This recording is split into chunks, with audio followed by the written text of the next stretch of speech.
वो रिलेटेड यहाँ पर case study on accounting concept, यानी कि अकाउंटिंग कॉन्सेप्ट के साथ रिलेटेड है।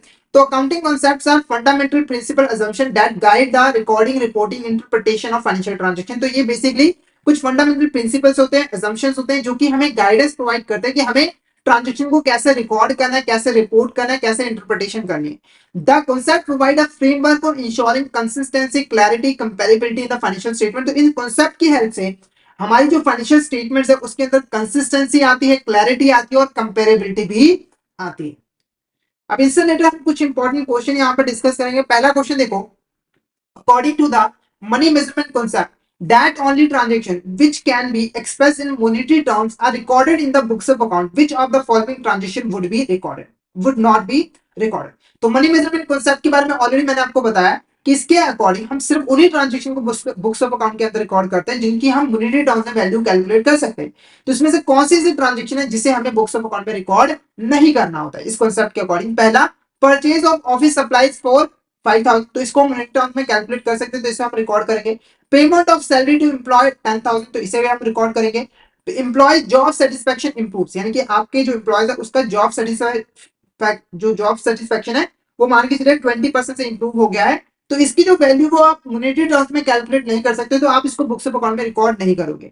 उसके बाद सेल ऑफ इक्विपमेंट फॉर 12,000, यानी कि 12,000 का आपने सेल किया इक्विपमेंट का, तो ये भी रिकॉर्ड होगा। तो option C is the correct answer. ठीक है, तो मनी मेजरमेंट कॉन्सेप्ट के अकॉर्डिंग जो एम्प्लॉय का जो जॉब सेटिस्फेक्शन इंप्रूव हुआ है इसे हम बुक्स ऑफ अकाउंट के अंदर जो है वो रिकॉर्ड नहीं करें।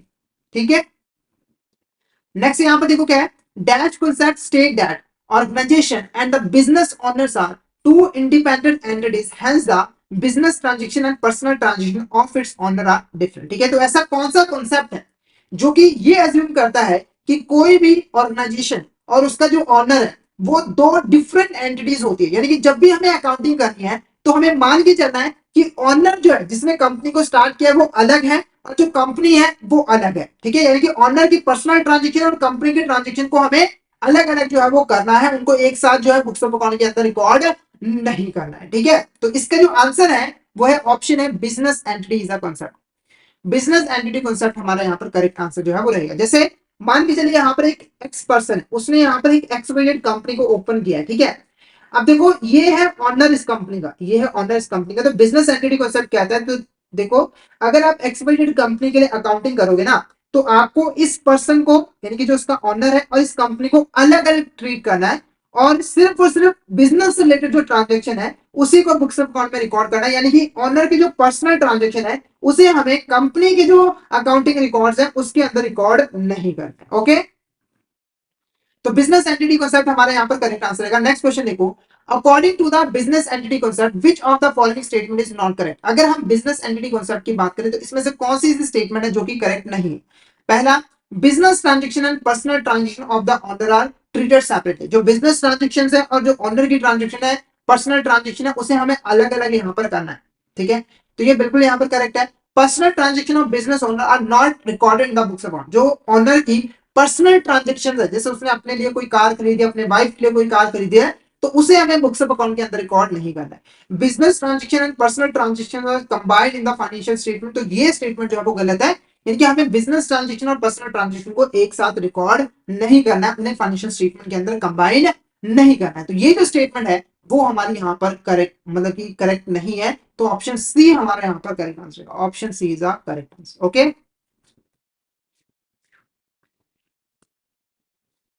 नेक्स्ट क्वेश्चन देखो, the cost concept in accounting state है। ये जो कॉस्ट कॉन्सेप्ट है, ये जो कॉस्ट कॉन्सेप्ट है ये क्या बताता है हमें? ठीक है, ऑप्शन है, all expenses should be recorded in the balance sheet. सभी के सभी जो एक्सपेंसेस है उन्हें बैलेंस शीट के ऊपर रिकॉर्ड करना है। Asset should be recorded at the market value, assets को हमें उसके मार्केट वैल्यू पे रिकॉर्ड करना है। Asset should be recorded at there fair value, या फिर asset should be recorded at their original cost of acquisition. तो ऑप्शन डी हमारे यहाँ पर क्या होगा? करेक्ट आंसर रहेगा। ठीक है, तो कॉस्ट कॉन्सेप्ट कहता है कि जब आप किसी एसेट को एक्वायर करते हो, ठीक है, तो उस एसेट को एक्वायर करने की आपकी जो ओरिजिनल कॉस्ट होती है, टोटल कॉस्ट होती है, उसी कॉस्ट पे आप अपने बुक्स ऑफ अकाउंट के अंदर उस एसेट को रिकॉर्ड जो है वो करोगे। ठीक है, अभी ओरिजिनल कॉस्ट क्या है उसको हम यहाँ पर थोड़ा सा एग्जांपल की हेल्प से डिस्कस करेंगे ताकि आप आसानी से समझ पाओ।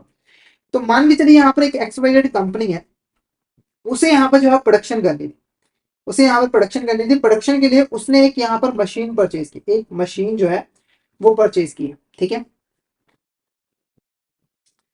मशीन जो है वो परचेज की है। तो इसको मशीन को उसने 50,000 रुपये में परचेज किया।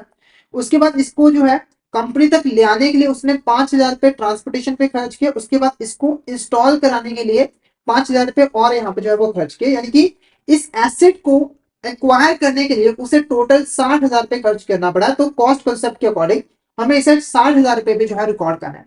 सिंपली देखो, जब आप किसी एसेट को परचेज करते हो तो आपने उसको जिस काम के लिए परचेज किया, उस काम के लिए मशीन को रेडी करने तक आपने जो भी खर्च किया है वो उसकी कॉस्ट में इंक्लूड जो है वो किया जाता है। जैसे आपने मशीन परचेज किया, आपका पर्पस क्या है कि प्रोडक्शन करनी है, तो जब तक मशीन प्रोडक्शन करने के लिए रेडी नहीं हो जाती उसके ऊपर आपने टोटल 60,000 रुपये जो है वो खर्च किया। और जैसे आपने 60,000 रुपये खर्च कर दिया, यानी कि मशीन को इंस्टॉल कर लिया, अब ये प्रोडक्शन करने के लिए रेडी है, तो ये जो टोटल कॉस्ट आपने खर्च की है मशीन को एक्वायर करने के लिए वो उस मशीन की कॉस्ट में इंक्लूड होगी और इसी कॉस्ट के ऊपर मशीन को जो है बुक्स ऑफ अकाउंट में रिकॉर्ड किया जाएगा। नेक्स्ट क्वेश्चन की बात करें, machinery was purchase for 50,000, additional transportation expense was 10,000 were paid and wages of 10,000 were incurred for its installation. According to cost concept, machine is recorded on which amount is market value of machine is 80,000, ठीक है। तो cost concept के according आपको बताना है कि जो हमारी मशीनरी है उसको किस प्राइस के ऊपर बुक्स ऑफ अकाउंट के अंदर रिकॉर्ड किया जाएगा। तो देखो, मैंने आपको ऑलरेडी बताया है कि आप किसी एसेट को जब परचेज करते हो तो उसकी जो ओरिजिनल कॉस्ट होती है एक्वायर करने की उसके ऊपर आपको रिकॉर्ड करना होता है। तो देखो, परचेज आपने 50,000 रुपये में किया है, आपने ट्रांसपोर्टेशन एक्सपेंस 10,000 रुपये पे किए हैं, वेजेस पे किए हैं इंस्टॉलेशन के ऊपर, यानी कि इस मशीन को ऊपर आपने टोटल 70,000 रुपये खर्च जो है वो किया, मशीन की कॉस्ट 70,000 रुपये आई है। तो आप यहाँ पर 70,000 के ऊपर जो है बुक्स ऑफ अकाउंट में उसको रिकॉर्ड करेंगे।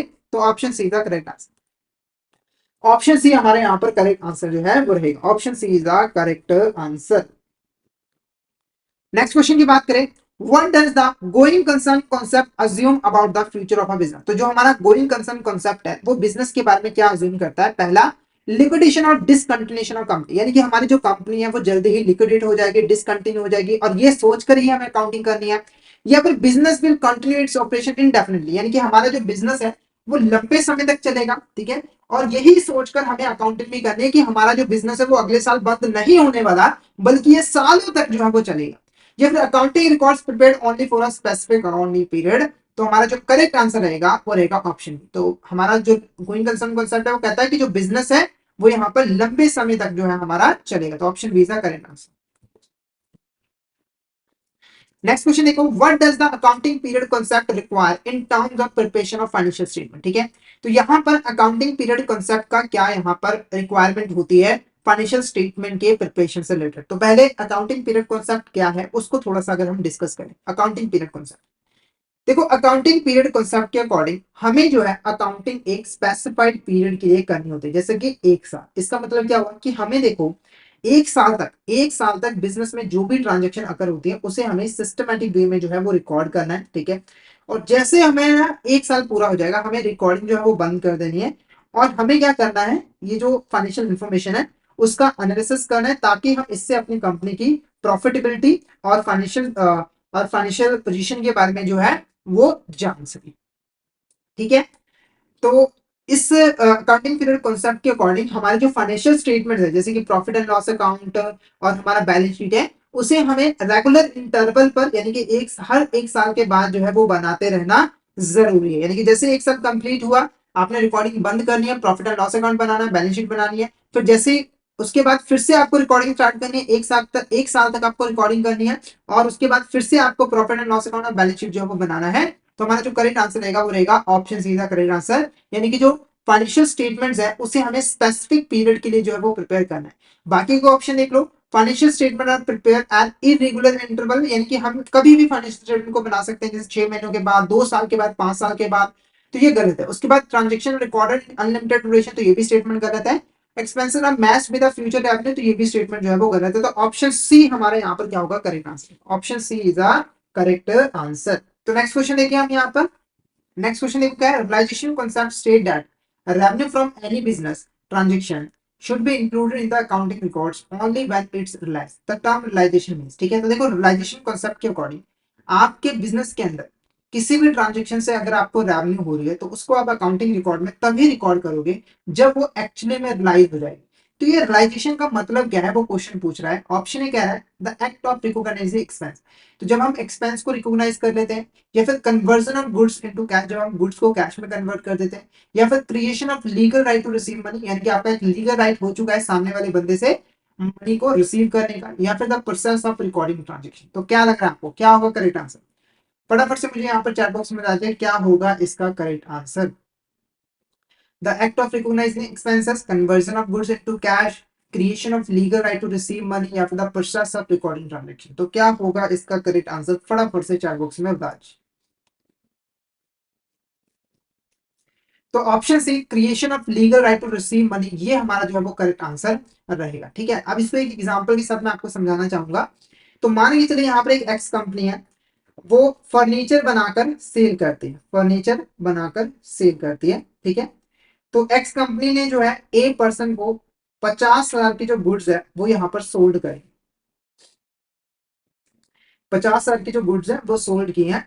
अब ए पर्सन ने जो ऑर्डर दिया था वो दिया था यहाँ पर 15 जुलाई को, 15 जुलाई को। ठीक है, और ये जो सेल हुई है वो हुई है 20 जुलाई को, यानी कि इनवॉइस वगैरह 20 जुलाई को इशू किया गया है, और 25 जुलाई को जो है वो पैसा आया है। ठीक है, तो यहाँ पर कब जो है रियलाइजेशन होगी? तो देखो, लीगल राइट कब हुआ है एक्स कंपनी का? जब उसने सेल किया, जैसे उसने सेल करा, इनवॉइस काट दिया, इसका मतलब क्या होगा? इसका लीगल राइट हो गया कि वो ए पर्सन से 50,000 पे जो है वो वसूल करेगा। ठीक है, तो जैसे ही ये लीगल राइट हो जाए तो उसे अपने बुक्स ऑफ अकाउंट के अंदर 50,000 रेवेन्यू जो है वो रिकॉर्ड कर लेना, चाहे उसकी पेमेंट उसको 25 को मिल रही है, पर उसे रिकॉर्ड 20 तारीख को ही करना है। नेक्स्ट, इसी से रिलेटेड हमारी एग्जांपल है।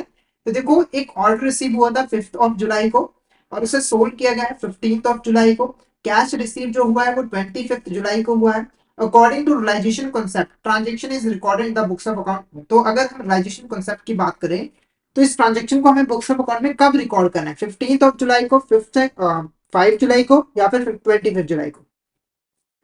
तो फटाफट से इसका आंसर बता दीजिए। इसका आंसर आपको क्या लग रहा है, क्या होगा इसका करेक्ट आंसर? इस ट्रांजेक्शन को कब रिकॉर्ड करोगे रियलाइजेशन कॉन्सेप्ट के अकॉर्डिंग?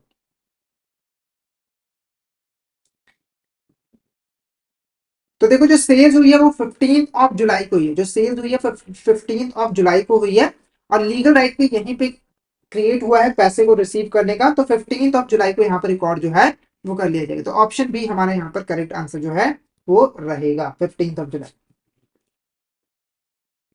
नेक्स्ट क्वेश्चन देखो क्या है। Dual aspect concept is a fundamental concept in accounting that state that every financial transaction has to aspect, A debit and credit. ठीक है, तो देखो, हमने जब डबल एंट्री सिस्टम के बारे में पढ़ा था वो बेसिकली डुअल एस्पेक्ट कॉन्सेप्ट के ऊपर ही बेस है।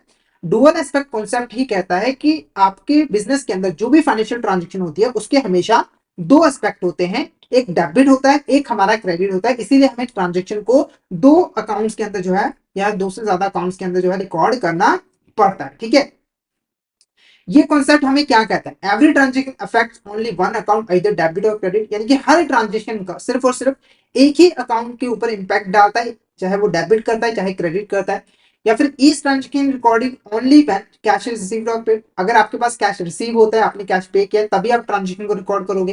या फिर transaction are recorded based on historical cost of asset involve, या फिर every transaction involves two accounts with one account being debited and other credit. ठीक है, तो हर ट्रांजेक्शन जो भी आप करते हो उसके अंदर मिनिमम दो अकाउंट इन्वॉल्व होते हैं, जिसमें से एक अकाउंट हमारा डेबिट होता है और एक अकाउंट हमारा क्रेडिट होता है। ठीक है, तो ऑप्शन बी, डी यहाँ पर करेक्ट आंसर लेगा। Option D is the correct answer. Okay, next question की बात करें। Dash concept state that revenue and expenses incurred to earn the revenues must must belong to the same accounting period. In this concept, revenues are compared with the expenses. If revenue is more than expenses, it is called profit. If the expenses is more than revenue, it is called loss. ठीक है, तो देखो इसका answer जो है वो है matching concept. ठीक है, मैचिंग कॉन्सेप्ट क्या कहते हैं? तो देखो, मैचिंग कॉन्सेप्ट के अकॉर्डिंग हमें हमें अगर कंपनी का प्रॉफिट और लॉस जानना हो तो उसके लिए हमें क्या करना होता है? कंपनी के जो भी एक्सपेंसेस होते हैं, जो भी कंपनी के एक्सपेंसेस होते हैं, उसको हम कंपनी के रेवेन्यू के साथ जो है वो कंपेयर करते हैं। और अगर कंपनी के जो रेवेन्यू है वो ज्यादा है एक्सपेंसेस है, जैसे रेवेन्यू है यहाँ पर 50 लाख रुपए की और जो एक्सपेंसेस है वो है 45 लाख रुपीज की, तो रेवेन्यू यहाँ पर 5 लाख से ज्यादा है, तो ये हमारा क्या कहलाएगा? प्रॉफिट कहलाएगा। और इसका अगर उल्टा होता है, जैसे एक्सपेंसेस अगर हमें 50 लाख के होते हैं, रेवेन्यू 45 लाख के, तो 5 लाख रुपए हमारा लॉस होगा। ठीक है, तो पहली चीज तो हमारा मैचिंग कंसेप्ट कहता है कि हमें रेवेन्यू और एक्सपेंसेस को आपस में मैच करना है ताकि हम प्रॉफिट और लॉस का पता लगा सके। दूसरी चीज कहता है कि ये जो रेवेन्यू और एक्सपेंसेस है वो सेम अकाउंटिंग पीरियड से बिलोंग करते होने चाहिए। यानी कि अगर आप मान के चलिए 2018 और 19 का प्रॉफिट और लॉस कैलकुलेट कर रहे हो, तो देखो यहाँ पर जो एक्सपेंसेस होंगे, यहाँ पर जो आप एक्सपेंसेस होंगे और जो रेवेन्यू होंगे, ठीक है, जिनको आप आपस में कंपेयर कर रहे हो, वो ये सेम अकाउंटिंग पीरियड के होने चाहिए। यानी कि 2018 और 19 में ही आपने एक्सपेंसेस किए हैं और 2018 और 19 में ही आपने रेवेन्यू कमाया है। ठीक है, तो ये चीज होनी यहाँ पर जरूरी है। अगर आप ऐसा कर रहे हो कि आप जो है 2 साल के एक्सपेंसेस ले रहे हो, 1 साल का रेवेन्यू ले रहे हो, ठीक है, जैसे 2017 और 18 के अंदर जो एक्सपेंसेस थे उसे भी आप ऐड कर रहे हो 2018 और 19 के एक्सपेंसेस में, और टोटल एक्सपेंसेस को सिर्फ और सिर्फ 2018 और 19 के जो रेवेन्यू उनके साथ कंपेयर कर रहे हो, तो ये सही तरीका नहीं है। तो ऑप्शन बी हमारा मैचिंग कॉन्सेप्ट जो है वो करेक्ट आंसर रहेगा। ऑप्शन बी मैचिंग कॉन्सेप्ट हमारा करेक्ट आंसर जो है वो रहेगा। क्लियर है? नेक्स्ट क्वेश्चन की बात करें, which of the following accounting concept state that revenue and expenses should be recorded when a transaction occurs regardless when payment is received or not? ठीक है, तो देखो हमारा एक इंपॉर्टेंट अकाउंटिंग कंसेप्ट है, वो कहता है कि हमें अकाउंटिंग के अंदर ट्रांजेक्शन को तब रिकॉर्ड करना है जब वो अकर होता है। जैसे अगर आपने वेजेस पे करनी है, तो मान के चलिए आपको 30 तारीख को वेजेस पे करनी है, यानी कि 30 तारीख को आपकी वेजेस ड्यू हो जाती है, तो आपको ना इसी डेट के ऊपर इस एक्सपेंस को जो है रिकॉर्ड करना है, चाहे आपने इसकी पेमेंट अगले महीने की 10 तारीख को की हो। ठीक है, ऐसे अगर आपको कोई रेवेन्यू मिल रही है, तो आपने मान के चलो 15 तारीख को आपने सेल की है और आपको पैसा 25 तारीख को मिल रहा है, तो आपको 15 तारीख पे ही यहाँ पे रिकॉर्ड कर लेना है जब आपकी रेवेन्यू जो है वो अकर हुई होगी। तो इस कॉन्सेप्ट को हम क्या कहते हैं? इसे हम गोइंग कंसर्न कंसेप्ट कहते हैं, या फिर इसे हम मनी मेजरमेंट कंसेप्ट कहते हैं, या फिर मैचिंग कंसेप्ट कहते हैं, या फिर अक्रूवल कंसेप्ट कहते हैं। तो फटाफट से इसका आंसर बता दीजिए, इसका आंसर आपको क्या लग रहा है?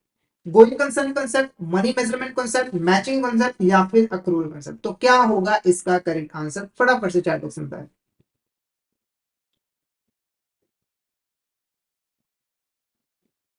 क्या होगा इसका करेक्ट आंसर।